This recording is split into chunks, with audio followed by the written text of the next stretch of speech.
முக்கியமாக இரண்டு விடயங்களை கூறினீர்கள். தமிழ் மக்கள் பேரவை, மற்றது என்ன?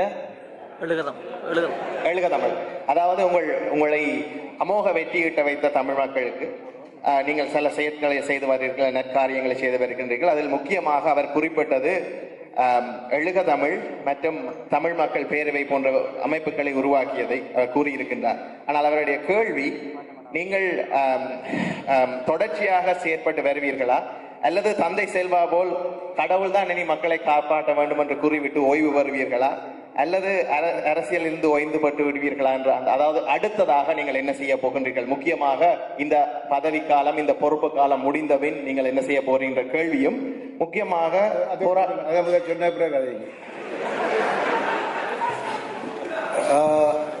2013ஆம் ஆண்டு ஆகஸ்ட் மாதத்திலே நான் கனடா செல்வதாக இருந்தது. ஏதோ ஒரு காரணத்திற்காக என்னுடைய விசா தரப்படவில்லை. வழக்கமாக தரப்பட வேண்டிய விசா தரப்படவில்லை. ஆகவே அங்கு நான் பேச வேண்டிய நாள் 2 நாட்களுக்கு பின்னராக இருக்கும்போது அந்த 2 நாட்களுக்கு முன்னர் விசா கிடைக்காததால் நான் வர முடியாது என்று அவர்களுக்கு கூறிவிட்டேன். நான் கனடாவுக்கு சென்றிருந்தால் என்னுடைய நாமினேஷன் பேப்பர்ஸ் கொடுத்திருக்க மாட்டேன், நான் இந்த இடத்துல இருக்க மாட்டேன். ஆகவே நான் நினைக்காததொன்று அப்பொழுது நடந்தது. இனி நடக்கப் போவதை நான் எப்படி நினைத்து சொல்ல முடியும்? எனவே அதனை அவனிடமே தான் விட்டிருக்கின்றேன்.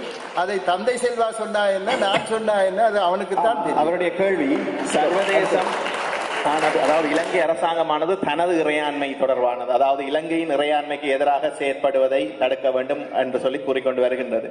அதே இடத்தில் அவர் கேட்கும் கேள்வி வடக்கு கிழக்கின் இறையாண்மை, அதாவது தாயக பகுதியின் இறையாண்மை தொடர்பாக அதிலே இலங்கை அரசாங்கம் தலையிடக்கூடாது என்று நீங்கள் கூற முடியாதா?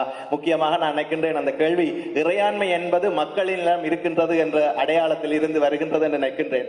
ஆகவே நீங்கள் வடக்கு கிழக்கு அல்லது முக்கியமாக வடக்கு மாகாண சபையிலிருந்து அதற்காக என்ன பதிலை கூறுகின்றீர்கள்? வடக்கு கிழக்கு மாகாண மக்களுக்கு இறையாண்மை இருக்கின்றது என்ற அடிப்படையிலே தான் போர் நடந்தது. அந்த போர் தோல்வியிலே முடிவடைந்திருக்கின்றது. ஆகவே இதனை நாங்கள் பேசி தீர்க்க வேண்டிய ஒரு விடயம்.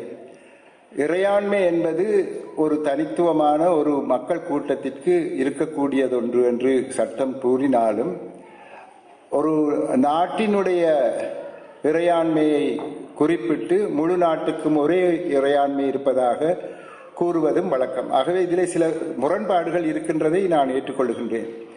ஆனால் எங்களுடைய இறையாண்மையை நாங்கள் கூறுவதாக இருந்தால் ஒரே நாட்டுக்குள்ளே நாங்கள் இருந்து எங்களுடைய உள்ளக தன்னாட்சி சம்பந்தமான அந்த ஒரு கருத்தை நாங்கள் வெளியிடுவதிலே பிரச்சனை இல்லை. இன்டர்னல் செல்ஃப் டிட்டர்மினேஷன் தற்போது சமஷ்டி அடிப்படையிலே எங்களுக்கு தேவை என்று கூறும்போது அந்த கருத்தை தான் நாங்கள் முன்வைக்கின்றோம். இதை இறையாண்மை என்று நாங்கள் கூறுவதோ இல்லையோ ஒரு புறம் இருக்க, தமிழ் மக்களினுடைய பாரம்பரியம், அவர்களுடைய தனித்துவம், அவர்களுடைய வாழ்விடங்கள் என்பதை முன்வைத்துத்தான் நாங்கள் சமஷ்டியை கேட்கின்றோம். ஆகவே நாங்கள் இதை கூறாமல் இல்லை, கூறாமல் கூறிக்கொண்டிருக்கின்றோம் என்று கூறலாம். எதற்கும் நாம் எமது எதிர்ப்பை காட்டிக் கொண்டிருந்தால் வாழ்க்கை முன்னேறாது.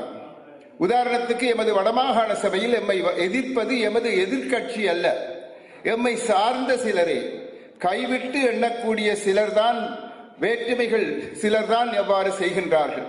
வேற்றுமைகள் இருந்தால் அவற்றை எம்முடன் பேசி தீர்க்காது மன்றத்தில் கொண்டு வந்து பத்திரிகைகளை அறியச் செய்து சந்தி சிரிக்க வைப்பதில் அவர்களுக்கு ஒரு அலாதி பிரியம்.